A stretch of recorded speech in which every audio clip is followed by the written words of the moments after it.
Hello everyone, आप सभी का स्वागत है टारगेटपुर में। इस वीडियो में हम लोग देखेंगे JPSC paper 1 practice set number 8। इससे पहले 7 वीडियो अपलोड हो चुका है। जो नहीं देखे आप लोग प्ले लिस्ट में जाकर सभी वीडियो देख सकते हैं। यदि आप इस चैनल पर नए हैं, चैनल को सब्सक्राइब कर लें, वीडियो को शेयर करें, लाइक करना नहीं भूलें।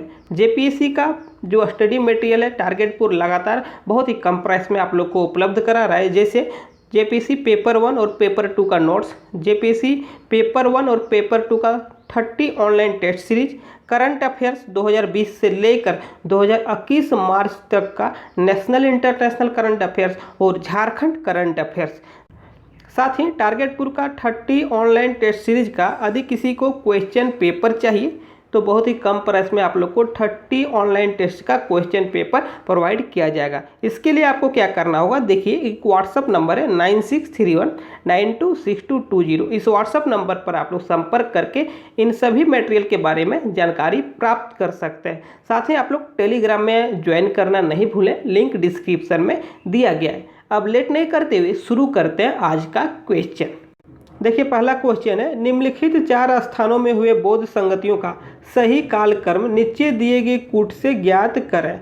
यहाँ पर देखिए 4 स्थान दिया गया, आपको सजाना है बौद्ध संगतियों के कालक्रम के अनुसार। देखिए सबसे पहले क्या हो जाएगा, यहाँ पर ऑप्शन के अनुसार सबसे पहले हो जाएगा राजगिरा। क्या हो जाएगा, सबसे पहले हो जाएगा राजगिरा। उसके बाद देखिए वैशाली हो जाएगा, राजगिरा के बाद वैशाली हो जाएगा। उसके बाद देखिए वैशाली के बाद पाटलिपुत्र हो जाएगा, पाटलिपुत्र के बाद देखिए कुंडलवन हो जाएगा। तो इस प्रकार से देखिए ऑप्शन नंबर डी यहाँ पर सही होगा। 2 1 4 3, 2 1 4 3। 2 में देखिए राजगिरा, उसके बाद 1 में देखिए वैशाली, उसके बाद 4 में देखिए पाटलिपुत्र और 3rd में देखिए कुंडलवन। कुंडलवन कहाँ है, देखिए कुंडलवन कश्मीर में है। आप लोग याद रखिएगा कुंडलवन कश्मीर में है। पहला बौद्ध सम्मेलन देखिए अजात शत्रु के शासनकाल में हुआ था, राजगिरा में हुआ था अजात शत्रु के शासनकाल में। सेकंड वैशाली में हुआ था कालाशोक के शासनकाल में।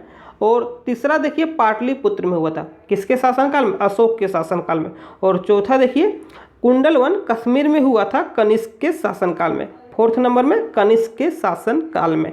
तो यहाँ से बहुत सारा क्वेश्चन एग्जाम में पूछा जाता है, तो इन बिंदुओं को आप लोग जरूर याद रखिएगा। चलिए आगे देखते हैं। देखिए सेकंड नंबर देखिए, सिंधु घाटी सभ्यता की विकसित अवस्था में निम्नलिखित में से किस स्थल से घरों में कुओं के अवशेष मिले हैं। तो घरों में कुओं का जो अवशेष मिला है मोहनजोदड़ो से मिला है। कहाँ से मिला है, मोहनजोदड़ो से मिला है। देखिए हड़प्पा जो है रावी नदी के किनारे है, कालीबंगा घग्गर नदी के किनारे है, मोहनजोदड़ो जो है सिंधु नदी के किनारे अवस्थित है। चलिए आगे देखते हैं 3 नंबर देखिए, बिंदुसार के मृत्यु के समय अशोक एक प्रांत का गवर्नर था, इस प्रांत की पहचान करें। तो अशोक देखिए बिंदुसार के मृत्यु के समय अशोक उज्जैन का गवर्नर था। 4 नंबर देखिए, नालंदा विश्वविद्यालय किसके लिए प्रसिद्ध था। नालंदा विश्वविद्यालय किसके लिए विश्व प्रसिद्ध था। तो देखिए बौद्ध धर्म दर्शन के लिए, बौद्ध धर्म दर्शन के लिए। देखिए 5 नंबर, दक्षिण भारत में तकोलम का युद्ध हुआ था। दक्षिण भारत में तकोलम का जो युद्ध हुआ था चोल एवं राष्ट्रकूट के मध्य, चोल एवं राष्ट्रकूट के मध्य हुआ था। देखिए 6 नंबर हम लोग देखते हैं। 6 नंबर देखिए, तैमूरलंग ने किसके शासनकाल में भारत पर आक्रमण किया। तो तैमूरलंग ने अलाउद्दीन खिलजी के शासनकाल में भारत पर आक्रमण किया। हम लोग देखते हैं अलाउद्दीन खिलजी से महत्वपूर्ण तथ्यों को, क्योंकि पीसीएस हो या तो कोई अन्य एग्जाम अलाउद्दीन खिलजी से क्वेश्चन पूछ लिया जाता है। तो चलिए अलाउद्दीन खिलजी से देखते हैं महत्वपूर्ण तथ्यों को। अब हम लोग देखते हैं अलाउद्दीन खिलजी के बारे में एकदम सनसनी निगाहों से बहुत ही कम समय में बहुत ही महत्वपूर्ण तथ्यों को। देखिए 1296 से 1316 तक शासन करता है। वास्तविक नाम अली या तो गुरसप। जन्म देखिए 1266 ईस्वी। पिता शिहाबुद्दीन खिलजी। अलाउद्दीन निरक्षर था परंतु प्रतिभाशाली था। अलाउद्दीन अनपढ़ था लेकिन राज जो चलाया बहुत ही शानदार चलाया। आगे देखते हैं, जलाउद्दीन ने इसे अमीर ये तुजक पद प्रदान किए थे। जलाउद्दीन ने इसे अमीर ये तुजक पद प्रदान किए थे। अलाउद्दीन का इच्छा था कि वह नवीन धर्म चलाए। अलाउद्दीन खिलजी चाहता था कि एक नया धर्म हम चलाएं और विश्व विजेता बने, परंतु काजी अल्लाउमुल्क के परामर्श से इन दोनों विचारों को त्याग देता है। देखिए अलाउद्दीन चाहता है कि पूरा विश्व पर हम शासन करें, एक नवीन धर्म चलाएं, परंतु एक काजी था अल्लाउमुल्क, इसके परामर्श से इन दोनों विचारों को त्याग देता है। आगे देखिए, इसने अपने शासन व्यवस्था को इस्लाम धर्म के अनुसार नहीं चलाया। अलाउद्दीन खिलजी इस्लाम धर्म के अनुसार अपना शासन व्यवस्था नहीं चलाया, धर्म और शासन व्यवस्था को अलग कर दिया। इससे पहले जो भी शासक थे इस्लाम के अनुसार शासन किया, लेकिन अलाउद्दीन खिलजी जब सत्ता पर आते तो धर्म को अलग कर दिया और जो शासन व्यवस्था है उसे अलग कर दिया। इसने किसी भी खलीफा से सुल्तान का पदवी नहीं प्राप्त किया। अलाउद्दीन खिलजी से जो भी पहले शासक बने सब ने खलीफा से सुल्तान की पदवी प्राप्त की, लेकिन अलाउद्दीन खिलजी ने ऐसा नहीं किया। अलाउद्दीन खिलजी एक निर्गुण शासक था। अपने शासनकाल में किसी भी प्रकार का विद्रोह नहीं हो, अपने शासनकाल में किसी भी प्रकार का विद्रोह नहीं हो, इसके लिए इन्होंने 4 अध्यादेश जारी किया था। कौन कौन देखिए, जिसे भी दान में भूमि मिला था, पेंशन स्वरूप मिला था, उपहार में मिला था, उन सभी भूमि को वापस ले लेता है और उसे खालसा भूमि में परिवर्तन कर देता है। कौन? अलाउद्दीन खिलजी। गुप्तचर विभाग को मजबूत बनाया। यदि गुप्तचर विभाग हैवी नहीं रहेगा तो शासक के विरुद्ध कहाँ षड्यंत्र रचा जा रहा है शासक को पता नहीं चलेगा, इसलिए गुप्तचर विभाग को मजबूत किया। आगे देखिए, शराब, भांग, जुआ आदि पर प्रतिबंध लगा दिया। शराब, भांग, जुआ आदि पर प्रतिबंध लगा दिया। अमीरों और सरदारों के विवाह दावत पर भी प्रतिबंध लगा दिया। अमीरों और सरदारों के विवाह दावत में भी प्रतिबंध लगा दिया, क्योंकि दावत होगा तो आदमी जुटेंगे और आदमी जुटेंगे तो तरह तरह की बातें होगी और तरह तरह के बातें में कहीं षड्यंत्र हो जाए राजा के खिलाफ। अलाउद्दीन खिलजी ऐसा नहीं चाहते थे। चलिए आगे देखते हैं। अलाउद्दीन खिलजी बहुत चतुर दिमाग का था। उन्होंने क्या किया, हिंदुओं को निर्धन बना दिया ताकि विद्रोह नहीं हो सके। यदि पैसा रहेगा तब तो दिमाग काम करेगा, एकदम निर्धन बना दिया ताकि विद्रोह नहीं हो सके। अलाउद्दीन देखिए, अलाउद्दीन प्रथम शासक था जिसने दक्षिण भारत में विजय प्राप्त किया। दिल्ली सल्तनत में अलाउद्दीन खिलजी प्रथम शासक था जिसने दक्षिण भारत में विजय प्राप्त किया। इसका नेतृत्व सेनापति मलिक कफूर ने किया था। इसका नेतृत्व, दक्षिण भारत का विजय का नेतृत्व सेनापति मलिक कफूर ने किया था। अब देखिए, तेलंगाना अभियान के समय वहाँ के शासक रुद्रदेव द्वितीय ने मलिक कफूर को प्रसिद्ध कोहिनूर हीरा भेंट किया। मलिक कफूर ने इसे अलाउद्दीन खिलजी को दे दिया। यहाँ से क्वेश्चन बहुत बार पूछा जाता है, ध्यान रखिएगा। देखिए, अलाउद्दीन के समय मंगोल के कई आक्रमण हुए। मंगोल से निपटने के लिए बलवन का लौह एवं रक्त की नीति अपनाई गई थी। उसके बाद देखिए, अलाउद्दीन ने अलई दरवाज़ा, हौज खास, सिरी फोर्ट, जमात खाना मस्जिद का निर्माण कराया। अलाउद्दीन खिलजी को द्वितीय सिकंदर कहा जाता है। सैनिकों को नगद वेतन प्रदान किए जाने की शुरुआत अलाउद्दीन खिलजी ने किया। इसने देखिए अस्थायी सेना का निर्माण किया। सैनिकों को हुलिया लिखने और घोड़ा दागने की प्रथा शुरू करवाया। आगे देखिए अलाउद्दीन खिलजी उलेमा वर्ग के प्रभाव को समाप्त कर स्वयं स्वतंत्र राज किया। अलाउद्दीन खिलजी जितना समय तक शासन किया उस पर कोई किसी का प्रतिबंध नहीं था, यहाँ तक कि खलीफा का भी कोई प्रतिबंध नहीं था। देखिए इसने भूमि की उत्पादकता के आधार पर कर लगाया। ऐसा नहीं कि बंजर भूमि है उसका भी वही कर, तो जो उपजाऊ भूमि है उसका भी वही कर, ऐसा नहीं किया। उन्होंने भूमि की उत्पादकता के आधार पर भूमि पर टैक्स लगाया। भूमि को बिस्वा में मापने की प्रथा शुरू किया। बिस्वा भूमि को मापने का एक प्रथा है और राज्य की उत्पादन या बिस्वा का आधा हिस्सा मिलता था। आगे देखिए कुछ नए कर भी लगाए, जैसे देखिए घरी जिसे गृह कर कहते हैं, चरी चारगाह कर जैसे नए कर भी लगाए। राजस्व प्राप्ति के लिए मुस्त खराज नामक अधिकारी का नियुक्त किया और दीवान ये मुस्त खराज की स्थापना किया। अब हम लोग देखते हैं 100 क्वेश्चन को आगे करते हैं। यदि इसका पीडीएफ कंप्लीट चाहिए, हिस्ट्री का कंप्लीट पीडीएफ आपको चाहिए, प्राचीन भारत, मध्यकालीन भारत और आधुनिक भारत का, जो डिस्क्रिप्शन में लिंक है, मात्र 99 रुपीज़ में यह पीडीएफ कंप्लीट हिस्ट्री का पीडीएफ आपको प्राप्त हो जाएगा। 7 नंबर में देखिए, निम्न में से कौन सा एक सही कालानुक्रम है? इनमें से बताना है कि कौन सा सही कर्म है। तो 7 नंबर का क्या हो जाएगा? ऑप्शन नंबर ए, पहले शंकराचार्य, उसके बाद रामानुज, उसके बाद चैतन्य महाप्रभु। चलिए आगे देखते हैं 8 नंबर। अकबर ने सर्वप्रथम वैवाहिक संबंध राजपूतों के जिस गृह से स्थापित किया था वह है। तो इनमें से देखिए किस राजपूत गृह के साथ अकबर ने वैवाहिक संबंध स्थापित किया प्रथम बार? तो इस क्वेश्चन का आंसर हो जाएगा कछवाहों के साथ, कछवाहों राजपूत के साथ। चलिए आगे देखते हैं 9 नंबर में। निम्न में कौन सुमेलित नहीं है? तो देखिए निम्न में कौन सुमेलित नहीं है? सूरत की संधि सही है 1775 में, पुरंदर की संधि 1776 में सही है, बड़गांव की संधि 1779 में, सालाबाई की संधि 1780 में नहीं 1782 में, सालाबाई की संधि 1782 में हुआ। चलिए आगे देखते हैं 10 नंबर। देखिए 10 नंबर में देखिए, शिवाजी के अष्टप्रधान का जो सदस्य विदेशी मामलों का देखरेख करता था वह था, तो विदेशी मामलों का जो देखरेख करता था सुमंत का पद था। कौन सा पद था? सुमंत का। पंडित राव देखिए धार्मिक कार्य के लिए था, पेशवा बहुत ही पावरफुल पद था। चलिए आगे देखते हैं 11 नंबर। देखिए कांग्रेस के किस अधिवेशन में भारत छोड़ो का प्रस्ताव पारित किया गया? तो कांग्रेस का वर्धा अधिवेशन में। कौन सा अधिवेशन में? वर्धा अधिवेशन में। देखिए 12 नंबर में, निम्नलिखित में कौन सम्मिलित नहीं है? तो यहाँ पर देखिए ऊपर एक सही है, यहाँ ऑप्शन नंबर 20 सम्मिलित नहीं है। पल्लव का राजधानी देवगिरी नहीं थी, पल्लव की राजधानी कांची। कहाँ था? पल्लव की राजधानी कांची था। चलिए आगे देख लेते 13 नंबर। देखिए निम्न कथनों पर विचार करें। विलियम बेंटिंग के समय ठगी प्रथा का दमन किया, सही है। लॉर्ड एलनबरो के समय दास प्रथा का अंत किया गया, ये भी सही है। इल्बर्ट विल देखिए लॉर्ड लिटन के समय आया था, नहीं लॉर्ड रिपन के समय आया था। इल्बर्ट विल जो था लॉर्ड रिपन के समय आया था। तो इस क्वेश्चन का आंसर हो जाएगा ए और बी, 1 और 2 सही है। चलिए आगे देखते हैं 14 नंबर। देखिए निम्नलिखित में कौन सम्मिलित नहीं है? अमृत बाजार पत्रिका, शशिर कुमार घोष, सही है। अमृत बाजार पत्रिका शशिर कुमार घोष का था। चलिए आगे देखते हैं। देखिए मिरातुल अखबार राजा राम मोहन राय, ये भी सही है। इंडियन मिरर मनमोहन घोष और देवेंद्र नाथ टैगोर, ये भी सही है। द लीडर देखिए द लीडर जो अखबार था पंडित मदन मोहन मालवीय के द्वारा संपादन किया जाता था। चलिए आगे देखते हैं 15 नंबर। देखिए the economic history of India नामक पुस्तक में धन के निष्कासन का सिद्धांत की व्याख्या की गई है। इस पुस्तक के लेखक कौन है? तो इस पुस्तक के लेखक रमेश चंद्र दत्त है। कौन है? रमेश चंद्र दत्त। देखिए सुबनसिरी एवं धनसिरी नदियाँ किस राज्य में प्रवाहित होती है? अभी तक आप लोग 15 क्वेश्चन हिस्ट्री से देखें। आप लोग को पहले भी बताएं, अभी भी बता दे रहे हैं कि हिस्ट्री का कंप्लीट नोट्स जो जेपीएससी का सिलेबस में प्राचीन इतिहास, मध्यकालीन और आधुनिक कंप्लीट नोट्स आप लोग को डिस्क्रिप्शन में जो व्हाट्सअप नंबर दिया गया उससे संपर्क करके ले सकते हैं। देखिए 16 में सुबनसिरी एवं धनसिरी नदियाँ किस राज्य में प्रवाहित होती है? तो कौन सा राज्य है? असम राज्य।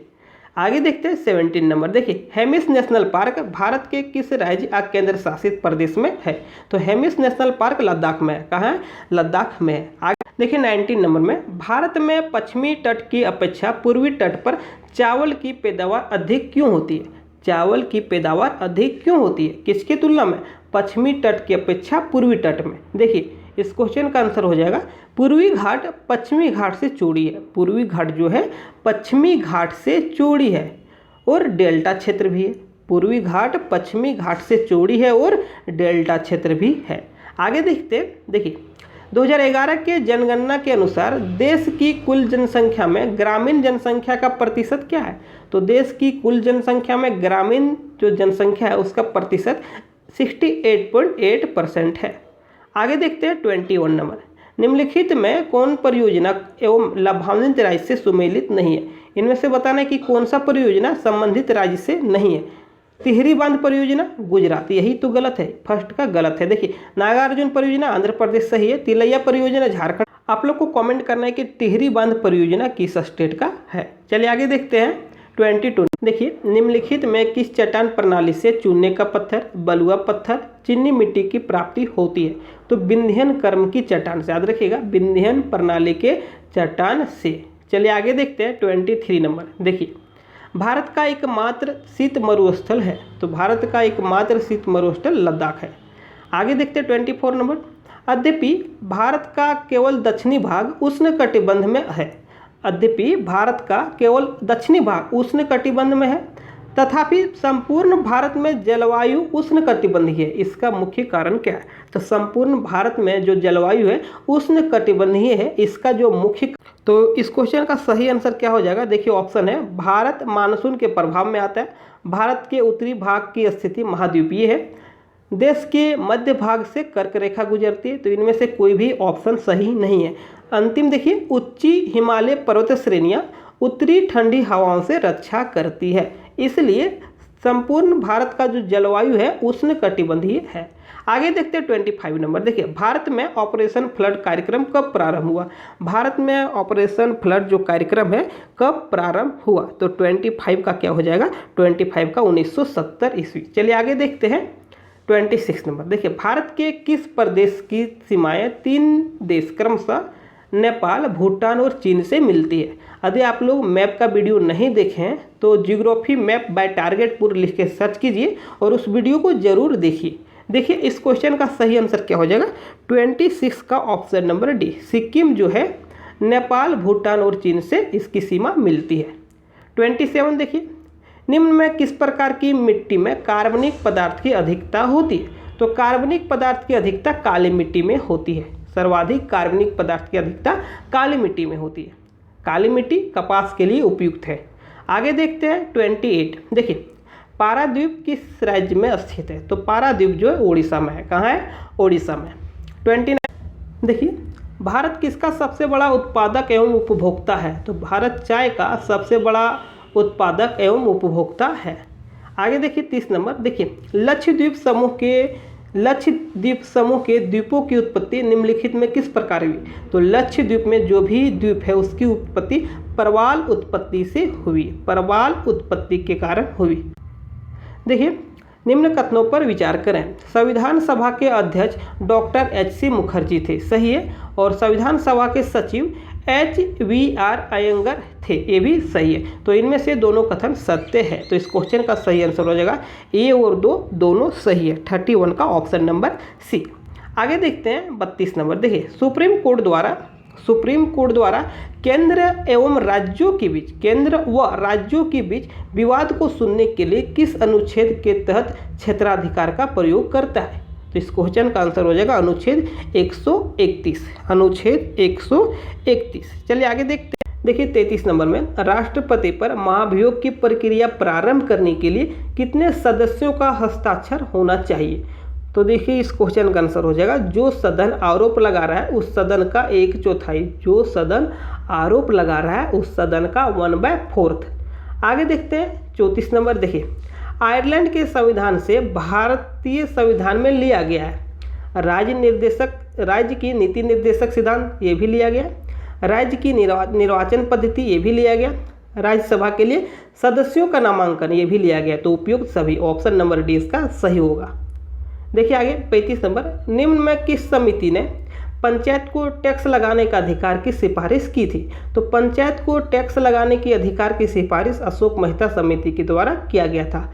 अशोक मेहता समिति द्वि स्तर पर पंचायती राज लागू करने का सुझाव दिया था। बलवंत राय मेहता 3 स्तर पर। आगे देखते हैं 36 नंबर देखिए, भारत में सामुदायिक विकास कार्यक्रम का आरंभ 2 अक्टूबर 1952 को हुआ। बोल रहा है कि निम्नलिखित कथनों पर विचार करें। तो भारत में सामुदायिक विकास कार्यक्रम का आरंभ 2 अक्टूबर 1952 को हुआ, सही है। 73वां संविधान संशोधन 11वीं अनुसूची में जोड़ा गया, सही है। पंचायत के चुनाव के लिए उम्मीदवारों का जो उम्र होना चाहिए, आयु 21 वर्ष होना चाहिए, ये भी सही है। तो इस क्वेश्चन का सही आंसर है 1, 2 और 3 सही है। आगे देखते हैं 37 नंबर देखिए, लोक प्रशासन की उपस्थिति दर्ज होती है। लोक प्रशासन की उपस्थिति दर्ज होती है एक प्रक्रिया के रूप में, एक विषय के रूप में, उपयुक्त दोनों, इनमें से कोई नहीं। तो इस क्वेश्चन का आंसर हो जाएगा ऑप्शन नंबर सी, उपयुक्त दोनों। देखिए प्रशासन और लोक प्रशासन का मूलभूत अंतर है। तो मूलभूत अंतर क्या है? राजनीतिक संदर्भ में। 38 का क्या हो जाएगा? Option number A. 39 देखिए, लोक प्रशासन कभी विज्ञान नहीं बन सकता, यह कथन किसका है? लोक प्रशासन कभी विज्ञान नहीं बन सकता, यह कथन फाइनर का है। आगे देखते 40 नंबर देखिए, प्रशासन सरकार के कार्यों से संबंधित होता है, चाहे वे केंद्र द्वारा संपादित हो अथवा स्थानीय निकाय द्वारा, यह किसका कथन है? तो देखिए प्रशासन जो है कार्यों से संबंधित है, चाहे वो केंद्र सरकार के द्वारा संपादित किया गया अथवा स्थानीय निकाय से। यह जो कथन है किसका है? तो यह कथन देखिए किसका है? पर्सी मैक्विन का। किसका है? पर्सी मैक्विन का। आगे 41 नंबर देखिए, भारत में किस उद्देश्य से आर्थिक सुधार किए गए? तो भारत में आर्थिक सुधार देखिए भुगतान असंतुलन को ठीक करना और राजकोषीय घाटे को कम करना। इस क्वेश्चन का सही आंसर हो जाएगा ए और बी दोनों। आगे देखते हैं, वह कौन सी संस्था है जिसने भारत को भुगतान संतुलन के संकट से उबरने में सहायता के बदले उदारीकरण, निजीकरण अपनाने की शर्त रखी? तो वह IMF है। कौन है? IMF। देखिए अंतर्राष्ट्रीय मुद्रा कोष। चलिए आगे देखते हैं। देखिए प्रिंसिपल ऑफ इकोनॉमिक्स नामक पुस्तक किसने लिखी? प्रिंसिपल ऑफ इकोनॉमिक्स नामक पुस्तक किसने लिखी? तो 43 का हो जाएगा मार्शल। आगे देखते हैं, देखिए 44 नंबर में डिस्टिल्ड वाटर है। देखिए डिस्टिल्ड वाटर है, तो डिस्टिल्ड वाटर विद्युत का कुचालक है। डिस्टिल्ड वाटर विद्युत का कुचालक है। आगे देखते हैं 45 नंबर, देखिए वर्ष 2021-22 में आरबीआई का लेखा वर्ष होगा, फाइनेंशियल ईयर ऑफ आरबीआई। तो इस क्वेश्चन का सही आंसर हो जाएगा 1 अप्रैल से 31 मार्च। 45 का क्या हो जाएगा? Option number D. 46 नंबर देखिए, निम्न में कौन अंतःस्रावी नहीं है? निम्न में कौन अंतःस्रावी ग्रंथि नहीं है? तो 46 का क्या हो जाएगा? ऑप्शन नंबर ये पीलिया जो है अंतःस्रावी ग्रंथि नहीं है। बाकी बात जो तीनों है ये अंतःस्रावी ग्रंथि है। निम्न में कौन एक स्वपोषी है? तो इस क्वेश्चन का सही आंसर हो जाएगा शैवाल। माशरूम, अमरबेल और मछली विषमपोषी और शैवाल स्वपोषी। चलिए आगे देखते हैं। देखिए ओजोन छिद्र का अर्थ है, ओजोन छिद्र का अर्थ है ओजोन परत समताप मंडल में पाया जाता है। तो इसका अर्थ है, देखिए समताप मंडल में ओजोन परत की मोटाई कम होना। ओजोन छिद्र का अर्थ होता है समताप मंडल में ओजोन परत की मोटाई कम होना। आगे देखते हैं 49 में, निम्न में कौन एक व्यापक मुद्रा कहलाती है? निम्न में कौन एक व्यापक मुद्रा कहलाती है? M3 जो है एक व्यापक मुद्रा कहलाती है। M3 एक व्यापक मुद्रा कहलाती है। इसका उपयोग बैंक में होता है। चलिए आगे देखते हैं 50 नंबर, देखिए निम्न में कौन मौद्रिक नीति का गुणात्मक उपकरण नहीं है? निम्न में कौन मौद्रिक नीति का गुणात्मक उपकरण नहीं है? तो इस क्वेश्चन का आंसर है खुले बाजार की क्रिया। यह जो मात्रात्मक उपकरण है, गुणात्मक नहीं है, मात्रात्मक उपकरण है, खुले बाजार की क्रिया। 50 का ऑप्शन नंबर डी। देखिए 51 में है, एग्रोस्टोलॉजी में किसका अध्ययन किया जाता है? एग्रोस्टोलॉजी में किसका अध्ययन किया जाता है? घासों का। एग्रोस्टोलॉजी में घासों का अध्ययन किया जाता है। देखिए झूम कृषि किससे संबंधित है? झूम कृषि स्थानांतरित कृषि से संबंधित है। झूम कृषि जो है स्थानांतरित कृषि से संबंधित है। देखिए निम्नलिखित में से रंगराजन समिति का संबंध है। तो रंगराजन समिति का संबंध भुगतान संतुलन से। किससे? भुगतान संतुलन से। देखिए देश के स्टॉक एक्सचेंजों को कौन नियमित करता है? तो देश के स्टॉक एक्सचेंजों को सेबी, SEBI सेबी नियमित करता है। आगे देखते हैं 55 नंबर, भारतीय लघु उद्योग विकास बैंक का मुख्यालय कहाँ है? भारतीय लघु उद्योग विकास बैंक का मुख्यालय लखनऊ में है। चलिए आगे देखते हैं 56 में है, निम्नलिखित में से कौन सा समूह केवल आउटपुट डिवाइस का है? तो आउटपुट डिवाइस का देखिए यहाँ पर स्कैनर है, इनपुट हो गया। यहाँ पर कीबोर्ड है तो इनपुट हो गया। यहाँ पर माउस है तो इनपुट हो गया। आगे देखते हैं, देखिए प्लॉटर, प्रिंटर और मॉनिटर, यह जो समूह है आउटपुट का है। चलिए आगे देखते हैं 57 नंबर, इनपुट को आउटपुट में रूपांतरण करता है। इनपुट को आउटपुट में चेंज करता है किसके द्वारा? CPU के द्वारा, सेंट्रल प्रोसेसिंग यूनिट, CPU के द्वारा। किसके द्वारा होता है? CPU के द्वारा। आगे देखते हैं, कंप्यूटर की 5वीं पीढ़ी है। कंप्यूटर की 5वीं पीढ़ी का जो प्रतीक है सुपर कंप्यूटर है। आगे देखते हैं 59 नंबर, निम्नलिखित में से कौन सा कथन GST के संबंध में असत्य है? तो GST के संबंध में असत्य कौन सा है? GST नंबर 15 अंक का होता है, सही है। भारत में GST का टैगलाइन एक राष्ट्र एक कर है, सही है। देखिए भारत में GST का सबसे अधिक टैक्स स्लैब 28% है, ये भी सही है।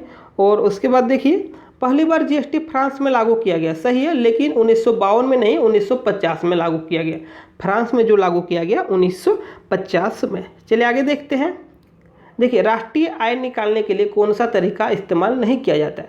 राष्ट्रीय आय निकालने के लिए कौन सा तरीका इस्तेमाल नहीं किया जाता है? तो 60 का देखिए बचत का तरीका, ये इस्तेमाल नहीं किया जाता है। आय का तरीका, खर्च का तरीका और उत्पाद का तरीका, ये इससे राष्ट्रीय आय निकाला जाता है, लेकिन बचत का तरीका ये गलत है। चलिए आगे देखते हैं 61 नंबर, केंद्रीय बजट 2021-22 में राष्ट्रीय शिक्षा नीति के लिए कितना बजट का आवंटन किया गया? तो राष्ट्रीय शिक्षा नीति के लिए 61 का क्या हो जाएगा? ऑप्शन नंबर ये, देखिए 34,300 करोड़ रुपया। आगे देखते हैं, आर्थिक सर्वेक्षण 2020-21 के संबंध में निम्न में कौन सा कथन असत्य है? तो आर्थिक सर्वेक्षण 2020-21 के संबंध में कौन सा कथन असत्य है? देखिए आर्थिक सर्वेक्षण बजट से 3 दिन पहले प्रस्तुत किया गया। आर्थिक सर्वेक्षण बजट से 3 दिन पहले प्रस्तुत किया गया, सही है। आर्थिक सर्वेक्षण के अनुसार जिसका इन्वेस्टमेंट 1 करोड़ से कम और टर्नओवर 5 करोड़ से कम है उसे माइक्रो MSME में रखा गया है, ये भी सही है। भारत का लिटरेसी रेट 77.7% है, ये भी सही है आर्थिक सर्वेक्षण 2020-21 के मुताबिक। इनमें से सभी कथन सत्य है, ऑप्शन नंबर डी इसका सही होगा। आगे देखते हैं, देखिए 63 नंबर में भारत वन स्थिति रिपोर्ट 2019 के अनुसार वन क्षेत्र में वृद्धि वाले शीर्ष 3 राज्य कौन है। तो वन क्षेत्र का जो वृद्धि हुआ तो कर्नाटक, आंध्र प्रदेश और केरल, शीर्ष 3 राज्य कौन है, कर्नाटक, आंध्र प्रदेश और केरल। तो 63 का क्या हो जाएगा, ऑप्शन नंबर ए। देखिए 64 नंबर का, निम्न में किस राज्य में अस्पताल को जल्द ऑक्सीजन प्रदान करने के लिए संजीवनी वाहन ऑक्सीजन ट्रक लॉन्च किया गया। तो कौन से राज्य में, झारखंड में। कौन सा राज्य में, झारखंड में। आगे देखते हैं 65 नंबर का, देखिए मार्च 2021 का ICC player of the month पुरस्कार किसे दिया गया। तो 65 का हो जाएगा option number B, Bhuvneshwar Kumar को। आगे देखते हैं, टेस्ट चैंपियनशिप 2021 के विजेता न्यूजीलैंड रहा, निम्न में किसे फाइनल मैच में मैन ऑफ द मैच पुरस्कार दिया गया। तो काइल जेमिसन को मिला। आगे देखते हैं, वर्ष 2022 का एशियाई खेलों का आयोजन कहाँ होगा। वर्ष 2022 का एशियाई खेलों का जो आयोजन होगा तो चीन में होगा। कहाँ होगा, 67 का ऑप्शन नंबर ये। 68 देखिए, हाल ही में 4 नवंबर 2020 को कौन सा देश पेरिस जलवायु समझौता 2015 से आधिकारिक रूप से हट गया है। तो अमेरिका। कौन सा देश हट गया है, अमेरिका। बहुत ही इंपॉर्टेंट क्वेश्चन है, आप लोग याद रखिएगा। आगे देखते हैं 69 नंबर, देखिए माई लाइफ माई मिशन निम्न में किसकी पुस्तक है। My life my mission Swami Ramdev का। किसका पुस्तक है, स्वामी रामदेव का। देखिए किसानों की आय दुगनी करने के लिए, किसानों की आय डबल करने के लिए निम्न में कौन सी समिति का गठन किया गया। अशोक दलवई समिति। कौन सा समिति है, अशोक दलवई समिति। आगे देखते हैं, हाल ही में किसे वान कर्मन पुरस्कार 2020 से सम्मानित किया गया। के सिवान, इसरो के जो अध्यक्ष हैं के सिवान को वान कर्मन पुरस्कार 2020। आगे देखिए, भारत में कोविड-19 वैक्सीन कोवैक्सीन का निर्माता कंपनी कौन है। भारत में जो वैक्सीन है कोविड-19 का, कोवैक्सीन का निर्माता कंपनी कौन है। तो भारत बायोटेक। इस क्वेश्चन का सही आंसर हो जाएगा भारत बायोटेक। चलिए आगे देखते हैं 73 नंबर, देखिए हाल ही में भारत के किस राज्य में कोविड-19 कोरोना वायरस से पहली मृत्यु हुई। तो कौन से राज्य में, केरल में पहला केस पाया गया था लेकिन मरा कहाँ, कर्नाटक में पहला मरा है। चलिए आगे देखते हैं 74 नंबर, हाल ही में केंद्र सरकार द्वारा फेस मास्क को आवश्यक वस्तु में अधिसूचित किया गया। फेस मास्क जो यूज होता है आवश्यक वस्तु के रूप में अधिसूचित किया गया। आवश्यक वस्तु अधिनियम पारित कब हुआ था, 1955 में। कब पारित हुआ था, 1955 में। 75 नंबर देखिए, हाया सोफिया संग्रहालय कहाँ स्थित है। हाया सोफिया संग्रहालय कहाँ स्थित है, देखिए जिसे वहाँ की सरकार ने हाल ही में मस्जिद में बदलने का निर्णय लिया है। एक संग्रहालय है हाया सोफिया संग्रहालय, वहाँ की सरकार ने उसे मस्जिद में बदलने का निर्णय लिया है। तो कौन सा देश है, तुर्की। आगे देखते हैं 76 नंबर, राष्ट्रीय मानवाधिकार आयोग का गठन कब हुआ। बहुत इजी क्वेश्चन है, 12 अक्टूबर 1993। कब हुआ, 12 अक्टूबर 1993। इसका एक विस्तृत वीडियो और MCQ वीडियो दोनों अपलोड है, आप लोग प्ले लिस्ट में जाकर दोनों वीडियो अवश्य देखें। आगे देखिए 77 नंबर में, आहार श्रृंखला में एक स्तर से दूसरे स्तर में जाने से कितना % ऊर्जा का प्रवाह होता है। तो एक स्तर से दूसरे स्तर जाने में 10%, कितना % का ऊर्जा का प्रवाह होता है, 10% का। आगे देखते हैं 78 नंबर, देखिए 78 नंबर में, निम्न में किस सम्मेलन को रियो 20 के नाम से जाना जाता है। निम्न में किस सम्मेलन को रियो 20 के नाम से जाना जाता है। इस क्वेश्चन का आंसर हो जाएगा पृथ्वी सम्मेलन 1992 को। चलिए आगे देखिए 79 नंबर में, देखिए वर्ष 2011 के जनगणना के अनुसार शहरी साक्षरता दर है। शहरी साक्षरता दर देखिए 84.1% है, 84.1%। चलिए आगे देखिए 80 नंबर में, देखिए भारत में जनगणना नगर के संबंध में कौन सा कथन असत्य है। न्यूनतम जनसंख्या 5000 होना चाहिए, सही है। पुरुष जनसंख्या का 75% गैर कृषि कार्य में संलग्न होना चाहिए, सही है। न्यूनतम जनघनत्व 400 व्यक्ति प्रति वर्ग किलोमीटर होना चाहिए, भी सही है। संबंधित क्षेत्र से साक्षरता दर 60% होना चाहिए, नहीं जरूरी नहीं है। ऊपर का तीनों सही है। चलिए आगे देखते हैं। अभी तक कुल कितने भारतीय भारतीय मूल को नोबेल पुरस्कार प्रदान किया गया? अभी तक कुल कितने भारतीय मूल व्यक्ति को नोबेल पुरस्कार प्रदान किया गया? कुल कितने व्यक्ति? 10 व्यक्ति। कुल कितने व्यक्ति हैं? 10 व्यक्ति। देखिए अवार्ड का जो वीडियो अपलोड है उसमें सारा का लिस्ट मौजूद है। आप लोग एक एक करके जो मिसलिनियस में 15 क्वेश्चन पूछेगा, 15 क्वेश्चन का वीडियो अपलोड है। 15 क्वेश्चन का वीडियो अपलोड है। आप लोग एक एक टॉपिक का सारा वीडियो जरूर देखें। चलिए आगे देखते हैं। CN राव को किस वर्ष भारत रत्न से सम्मानित किया गया? CN राव को किस वर्ष भारत रत्न से सम्मानित किया गया? तो 82 का ऑप्शन नंबर सी सही है, 2014 ईस्वी में। 81 नंबर में देखिए, अभी तक कुल कितने भारतीय मूल व्यक्ति को नोबेल पुरस्कार प्रदान किया गया है? तो अभी तक कुल 10 व्यक्ति को। कितने व्यक्ति को? 10 व्यक्ति को। आपको क्या करना है कि मिसलिनियस का एक टॉपिक है अवार्ड का टॉपिक, उस वीडियो को जरूर देखें और वहाँ से आपको 2 क्वेश्चन कवर हो जाएगा। लिंक डिस्क्रिप्शन में। आप तो प्ले लिस्ट में जाकर सभी वीडियो को देखें। चलिए आगे देखते हैं। CN राव को किस वर्ष भारत रत्न से सम्मानित किया गया? तो CN राव को 2014 में सम्मानित किया गया। किस वर्ष? 2014 में। आगे देखिए, निम्न में किस पुरातात्विक विद्वान को वर्ष 2021 में पद्म विभूषण से सम्मानित किया गया? तो कौन से पुरातात्विक विद्वान है? BB लाल को। आगे देखते हैं। 84 नंबर, भारत में जैविक आपदा का नोडल एजेंसी किसे बनाया गया? भारत में जैविक आपदा जो घटित होता है उसका जो नोडल एजेंसी है किसे बनाया गया? तो 84 का ऑप्शन नंबर बी हो जाएगा, स्वास्थ्य मंत्रालय। आगे देखते हैं। राष्ट्रीय आपदा रिलीफ फोर्स का गठन कब किया गया? राष्ट्रीय आपदा रिलीफ फोर्स का गठन कब किया गया? 2005 ईस्वी में। कब किया गया? 2005 में।